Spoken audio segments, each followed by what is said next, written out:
दोस्तों, अब हम इस लेसन में रेशोज का एनालिसिस कैसे किया जाता है और रेशोज कैसे कैलकुलेट किए जाते हैं वो देखने वाले हैं। बहुत सिंपल तरीके से सारे रेशोज हम लोग देखेंगे और उसके बाद आप लोगों को भी रेशोज के ऊपर प्रैक्टिस करने की ज़रूरत होगी। इससे पहले हम लोग क्या करेंगे, इधर एक स्पेस छोड़ना ज़रूरी है, क्योंकि जैसे इधर हम लोगों ने स्पेस छोड़ा है तो 1 रो का हम लोग स्पेस छोड़ेंगे।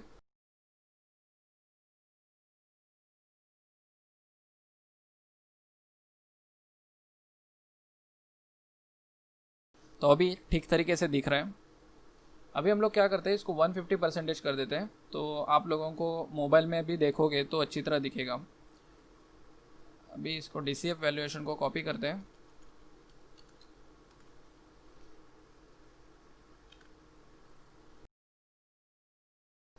अभी इधर लिखेंगे रेशो एनालिसिस।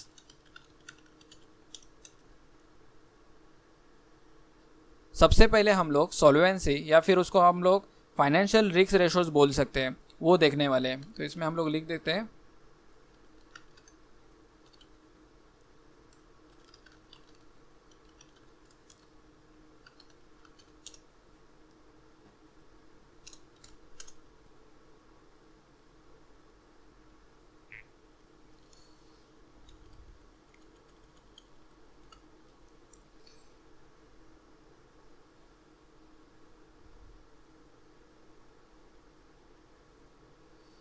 हम लोग रेशोज के भी पार्ट करेंगे कि फाइनेंशियल रिस्क रेशोज कौन से हैं, वैल्यूएशन रेशोज कौन से हैं, फिर ऑपरेटिंग इफिशियंसी किससे समझ में आती है। तो वो सारे रेशोज को हम लोग अलग अलग पार्ट में डिवाइड करेंगे। इसमें पहला रेशो है डेब्ट टू इक्विटी रेशो। तो इसको लिख देते हैं डेब्ट टू इक्विटी।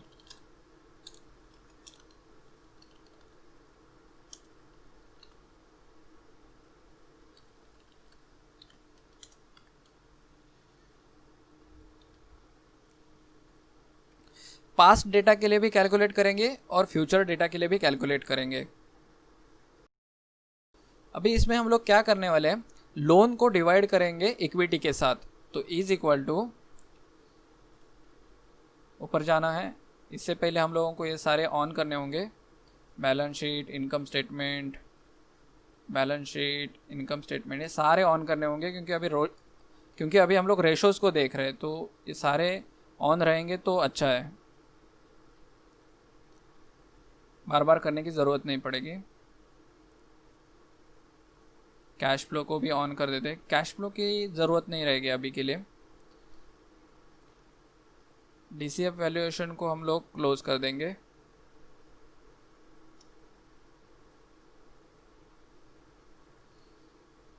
डेटा में जाना है, ग्रुप करना है, ठीक है। तो DCF वैल्यूएशन को हम लोगों ने अलग कर दिया। रेशो एनालिसिस में सॉल्वेंसी रेशो, इधर कुछ प्रॉब्लम दिख रहा है। ओके, तो चार्ट इसमें इंक्लूड नहीं हो पा रहा है। ये और एक रो लेके देखते हैं।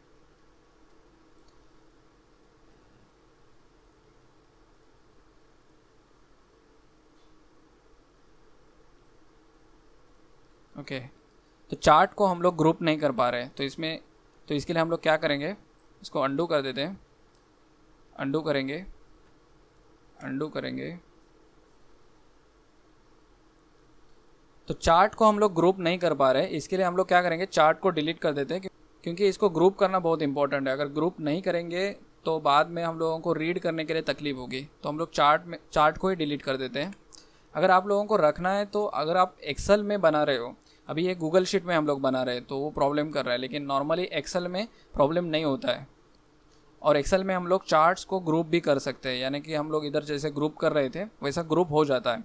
अभी गूगल शीट का प्रॉब्लम नहीं समझ में आ रहा है, लेकिन वो हो नहीं रहा है, तो अभी हम लोग मूव करेंगे और आगे का मॉडल बनाएंगे और उसको डिलीट कर देते हैं। अभी डेब्ट टू इक्विटी कैलकुलेट करेंगे। इसके लिए इज इक्वल टू, लोन कितना है उसको ब्रैकेट में डालते हैं, short term borrowings plus long term borrowings, bracket complete, divide करना है इक्विटी के साथ।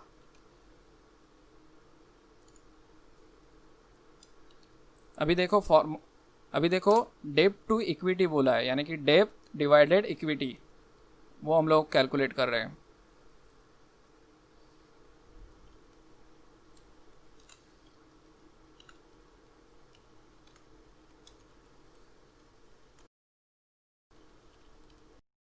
अगर डेब्ट टू इक्विटी बिलो 1 है तो कंपनी अच्छी है, ऐसा माना जाता है। अगर वो ऊपर जा रहा है, अगर वो ज़्यादा है, 1+ है, तो यानी कि इक्विटी से भी ज़्यादा उनके पास लोन पड़ा हुआ है बैलेंस शीट के ऊपर। ऐसा हमें डेब्ट टू इक्विटी से पता चलता है। अभी हम लोग क्या करने वाले हैं, सारी कंपनीज का करेंगे, ऑटोमोबाइल सेक्टर का। तो उसके बाद हम उसी सेक्टर में कंपेयर करेंगे कि कैसे उनका लोन वो लोग मैनेज कर रहे हैं, क्योंकि इंडस्ट्री टू इंडस्ट्री सारे कैलकुलेशन डिफरेंट रहते हैं। तो हमेशा हमें रेशोज़ के एनालिसिस बाकी के कॉम्पिटिटर्स के साथ, यानी कि उसी सेक्टर के कॉम्पिटिटर्स के साथ हमें कंपेयर करने होते हैं। तो उसको कंपेरेबल एनालिसिस बोलते हैं, वो हम लोग बाद में करने वाले हैं। उससे पहले आपको ये सब कैलकुलेट कैसे किए जाते हैं और वो सारी चीज़ें समझ में आना इम्पॉर्टेंट है। डेब्ट टू इक्विटी के बाद अभी हम लोग कैलकुलेट करेंगे डेब्ट टू असेट रेशो। तो इसके लिए डेब्ट टू असेट रेशो, इधर हम लोग क्या करते हैं, डेब्ट को असेट के साथ डिवाइड करते हैं। तो इसके लिए क्या करना है, इज इक्वल टू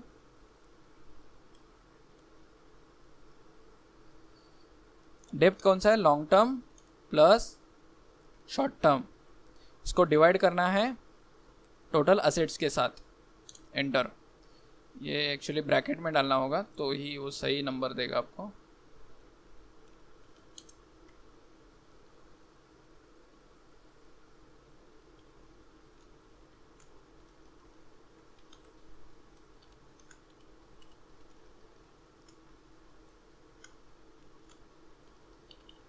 ठीक है, तो इसको हम लोगों ने सब जगह पे कॉपी कर लिया। अभी हम लोग एग्जांपल से समझते हैं। समझो हमारे पास लोन है 50 रुपीज़ का और हमारे असेट है 150 रुपीज़ के। तो अगर हम लोग लोन को डिवाइड करते हैं 150 से तो 0.33, अगर यही 200 होंगे तो 0.25, अगर यही 500 होंगे तो 0.1। तो जितने ज़्यादा असेट्स रहेंगे उतने बेटर है। तो ये जो फैक्टर रहेगा वो ज़्यादा रहेगा तो कंपनी के लिए अच्छा नहीं है। अभी ये क्या है, 0.23 है। अगर ये और बढ़ जाता है तो समझो इधर अगर बढ़ रहा है, अभी आप इधर देख सकते हैं इधर बढ़ रहा है, ओके, इधर भी बढ़ रहा है। तो क्या है कि इधर लोन बढ़ते जा रहा है असेट के सामने, आपके असेट्स कम है और लोन बढ़ते जा रहा है। ये हम लोगों को डेब्ट टू असेट रेशो से समझ में आता है। डेब्ट टू इक्विटी भी आपको समझ में आया रहेगा। अगर मेरे 100 रुपीज़ है तो 100 रुपीज़ ये डेब्ट है और ये इक्विटी है, तो 1:1 हो जाएगा। मतलब 100 हमारे है और 100 किसी और 100 हम लोगों ने लोन लिया है। अगर डेब्ट 150 हो जाता है तो 100 क्या हुई, इक्विटी हुई। तो क्या हुआ, डेब्ट ज़्यादा हो गया। तो डेब्ट ज़्यादा होना अच्छा नहीं है कंपनी के लिए। एटलीस्ट वो 1 बिलो होना चाहिए। अगर वो 1 अबोव है तो वो अच्छा नहीं है कंपनी के लिए, क्योंकि इसमें क्या होगा कि अगर कुछ साल ख़राब हुए कंपनी के लिए तो वो इंटरेस्ट पे नहीं कर पाएगी और फिर फ्री कैश फ्लो जनरेट नहीं कर पाएगी। आप इधर देख सकते हैं इसका जो लोन है वो बहुत ज़्यादा बढ़ते हुए दिख रहा है इधर, ओके। तो ये कंसर्न है, तो ये हमारे लिए कंसर्न है, क्योंकि फ्री कैश फ्लो ही जनरेट नहीं कर पा रही है कंपनी, कैश नहीं जनरेट कर पा रही है। वो हम लोगों को इधर से समझ में आता है।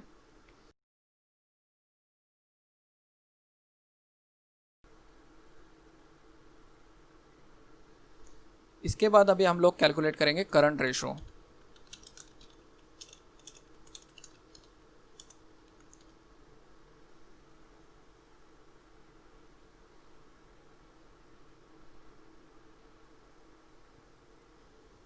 अभी इसमें हम लोग क्या करते हैं, टोटल करंट असेट्स को डिवाइड करते हैं टोटल करंट लायबिलिटीज से। अभी हम लोग ऊपर जाएंगे, सबसे ऊपर जाएंगे, आपको एक्सप्लेन करना इंपॉर्टेंट है ये सारी चीज़ें। इधर देखेंगे ये बैलेंस शीट है, ओके। इसमें अगर हम लोग इधर जाते हैं तो ये टोटल करंट असेट्स है, टोटल करंट असेट्स है, और इधर क्या है, टोटल करंट लायबिलिटीज़ है। टोटल करंट लायबिलिटीज़ में short term provision, other current liabilities, trade payable, short term borrowings, ये सारे आइटम्स आते हैं। और टोटल करंट असेट्स में other current assets, short term loans and advances अगर किसी को दिए हैं तो, cash and cash equivalent, trade receivable, inventories, current investment, ये सारे आइटम आते हैं। अभी इधर क्या समझ में आता है कि टोटल करंट असेट्स इतने हैं कि उसमें से हम लोग टोटल लायबिलिटीज जो रहेगी, करंट लायबिलिटीज रहेगी, वो हैंडल कर सकेंगे। अगर वो कम है या ज़्यादा है वो हम लोगों को किधर से समझ में आता है, करंट रेशो से। तो अभी हम लोग वापस नीचे जाते हैं, बहुत ऊपर नीचे होने वाला है आज। Total current assets, total current ratios, ठीक है। अभी हम लोग कैलकुलेट करेंगे करंट रेशो। तो इज इक्वल टू, अभी हम लोगों ने ये सारे लाइन आइटम लेके रखे हैं इधर, तो इसको क्या करना है, ब्रैकेट में जाना है। पहले सबसे कैश एंड कैश इक्विवेलेंट, फिर total current assets plus inventories plus trade receivables. Bracket complete करना है, डिवाइड करना है, वापस ब्रैकेट में जाना है।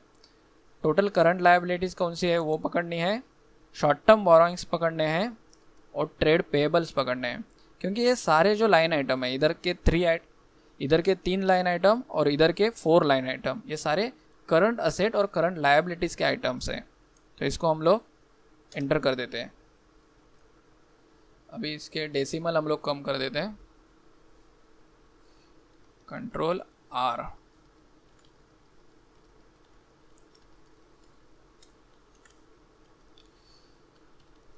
अभी करंट रेशो से क्या समझ में आ रहा है, देखो, अगर वो 1 अबव है यानी कि करंट असेट्स ज़्यादा है, लायबिलिटी कम है। अगर वहीं पे 1 बिलो है यानी कि करंट लायबिलिटीज़ को हैंडल करने के लिए करंट असेट्स हमारे पास कम है, ठीक है। इधर भी वैसी ही सिचुएशन है, इधर भी वैसी ही सिचुएशन है, और आगे में भी वही सिचुएशन हमें दिख रही है। हम लोगों ने देखो अजम्पशंस में भी ऐसे नंबर्स नहीं पकड़े हैं जिसकी वजह से हमारे जो रेशो के एनालिसिस है वो ख़राब आए, क्योंकि हम लोगों ने रिलेटेड नंबर्स पकड़े हैं, कुछ भी नंबर्स अजूम नहीं किए। इसके लिए ये सारे जो कैलकुलेशंस है वो सही आ रहे हैं। अभी नेक्स्ट हम लोग कैलकुलेट करते हैं क्विक रेशो। अभी करंट रेशो में और इसमें सिर्फ इतना ही डिफरेंस है, दिखाता हूँ मैं आपको। इज इक्वल टू, ब्रैकेट में जाएंगे, इसमें से हम लोग करंट लायबिलिटी सारी की सारी लेंगे, उसमें सिर्फ इन्वेंट्रीज नहीं लेंगे, रिसीवेबल्स भी लेंगे। ब्रैकेट कंप्लीट करेंगे, डिवाइड में जाएंगे और करंट लायबिलिटीज टोटल लेंगे। Current liabilities, short term borrowings, trade payables, bracket complete, enter.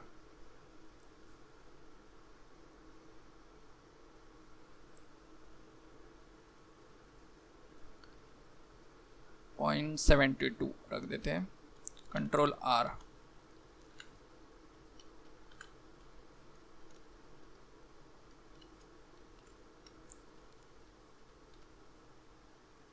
अभी क्विक रेशो को हम लोग समझ लेते हैं। इसमें हम लोग क्या कर रहे हैं दिखाता हूं मैं आपको।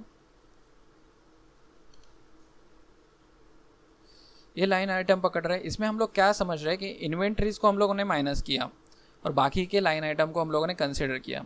अभी इससे क्या समझ में आ रहा है कि ये जो असेट्स है इसमें से ये जो लायबिलिटीज़ है वो कवर हो रही है कि नहीं हो रही है, ये हम लोग इधर देखने की कोशिश कर रहे हैं।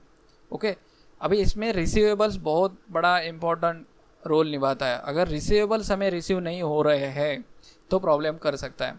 तो कुछ कंपनी का क्या होता है, कंपनी रिसीवेबल्स ले लेती है लेकिन ट्रेड पेएबल्स नहीं देती है।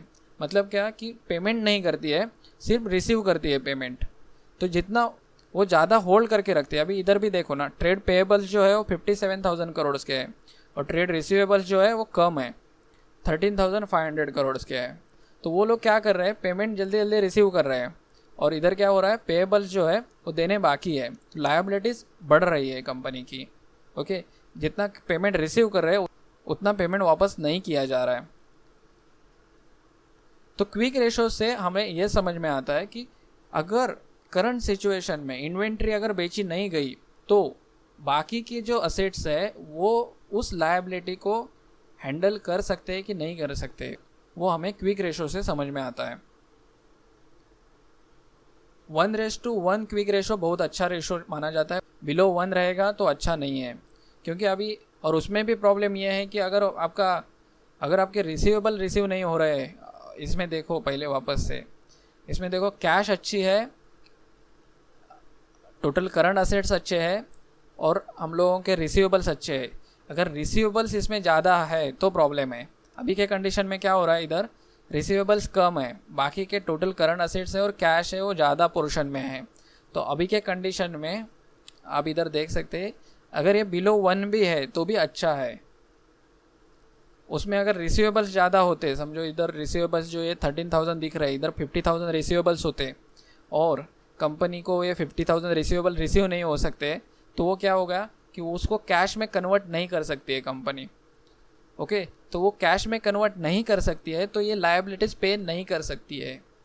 तो इसका मतलब ऐसा होता है कि हम जब ये रेशोज़ कैलकुलेट कर रहे हैं तो करंट सिचुएशन में उसको कैटर करने के लिए, जो लायबिलिटीज़ है उसे कैटर करने के लिए हमारे पास इनफ पैसे है कि नहीं है, वो हमें इधर से समझ में आ रहा है। करंट रेशो से भी हम लोग वही देख रहे थे, क्विक रेशो से भी वही देख रहे थे। अभी इसके बाद हम लोग इंटरेस्ट कवरेज रेशो देखते हैं।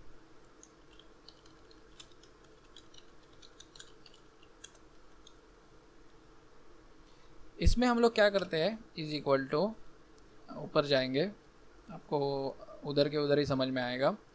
अभी ये जो है ईबीट, ये ऑपरेटिंग प्रॉफिट है, ठीक है।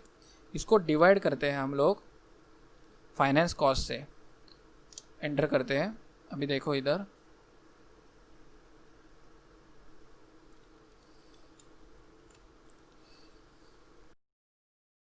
जितने हम कमा रहे हैं, जितने पैसे हम कमा रहे हैं उसमें से हम हमारा इंटरेस्ट दे पा रहे हैं कि नहीं दे रहे, वो हमें इंटरेस्ट कवरेज रेशो से समझ में आता है। तो आप इधर देख सकते हैं ये माइनस में चला गया है, इधर भी माइनस में है। आगे का कैलकुलेट करते हैं। इधर तभी भी अच्छा रेशो है, ये रेशो एटलीस्ट 5 अबव होना चाहिए, 5 अबव, ठीक है। क्विक रेशो जो है वो 1:1 एटलीस्ट होना चाहिए। करंट रेशो भी 1:1 होना चाहिए। अभी इसमें आप बोलोगे कि इसमें से तो इन्वेंट्री माइनस की, इसके लिए तो 1:1, लेकिन नॉर्मली जनरल प्रैक्टिस में 1:1 अच्छा है, क्योंकि इन्वेंट्री कंपनी बेचने वाली है, ऐसा कंसिडर किया जाता है। उसके बाद डेब्ट टू असेट रेशो जो है, अभी इधर वैसे ही प्रॉब्लम है कि हमारी जो असेट्स है, हमारा जो डेब्ट है वो ज़्यादा है असेट्स के सामने, ये हम लोगों को इधर से समझ में आता है। तो ये हम कंपेयर करते हैं अदर कंपनीज़ के साथ, तभी पता चलता है। और डेब्ट टू इक्विटी रेशो जो है वो हमेशा 1:1 है। ओके, इससे ऊपर जा रही है तो कंपनी फाइनेंशियल रिस्क पोजीशन में है। अभी देखो हम लोग जो टाइटल दिया है वो सॉल्वेंसी या फिर फाइनेंशियल रिस्क रेशोज़ है। आपको ये चीज़ें ध्यान में रखनी है कि इस रेशोज़ के अंदर में आपकी कंपनी आनी ज़रूरी है, आप जब किसी कंपनी में इन्वेस्टमेंट करते हो तो। अभी ऐसी कंपनी बहुत सारी मिलेगी जो इस रेशो में रहेगी, लेकिन वो अच्छा परफॉर्म करती नहीं रहेगी, ठीक है, वो भी देखना इंपॉर्टेंट है। तो ये सारी चीज़ें जो है आहिस्ता आहिस्ता समझोगे, जितनी ज़्यादा कंपनीज का एनालिसिस करोगे उतना समझते जाओगे। अगर ऐसी कंपनी है जैसे अभी टाटा मोटर है, तो टाटा मोटर को बहुत ज़्यादा बेनिफिट है कि उसके ग्रुप के पास, क्योंकि उनके ग्रुप में बहुत सारी कंपनीज है, तो अगर टाटा मोटर किधर प्रॉब्लम में आती है तो बाकी के ग्रुप उसको सपोर्ट कर सकते हैं, बाकी की कंपनी इसे सपोर्ट कर सकती है टाटा मोटर्स के लिए। लेकिन बाकी सारे कंपनीज के साथ ऐसा नहीं होता है, उनकी ग्रुप कंपनीज उनको सपोर्ट नहीं कर पाती है, ठीक है। तो ये भी इम्पोर्टेंट रोल है। तो ये सारी चीज़ें हम लोग बाद में देखने वाले, मैं आपको अभी कंफ्यूज नहीं करूँगा कोई भी चीज़ के ऊपर, लेकिन ये चीज़ें आपको ध्यान में रखनी है। 1:1, 1:1 और 5 अबोव, ठीक है। 5 जितना ऊपर रहेगा, 5 से ऊपर रहेगा इंटरेस्ट कवरेज रेशो, उतना अच्छा है। अभी समझाता हूँ, मैं आपको इधर ही दिखा देता हूँ। समझो ये लोन ही मैं 1000 करोड़ का पे करता था, समझो, हाँ, एग्जाम्पल के लिए। तो मेरा इंटरेस्ट कवरेज रेशो बढ़ गया, क्यों बढ़ा? मैं इंटरेस्ट दे सकता हूँ क्योंकि मेरा ऑपरेटिंग मार्जिन अच्छा है। तो इंटरेस्ट कवरेज रेशो ऊपर होना, सबसे जितना हाई रहेगा उतने अच्छा है। और ये इंडस्ट्री के साथ हम लोग कंपेयर करेंगे, ऑटोमोटिव इंडस्ट्री जो है उसके साथ हम कंपेयर करेंगे तो हम लोगों को पूरी आइडिया आ जाएगी। तो दोस्तों इसी के साथ हम लोग मिलते हैं नेक्स्ट लेसन में।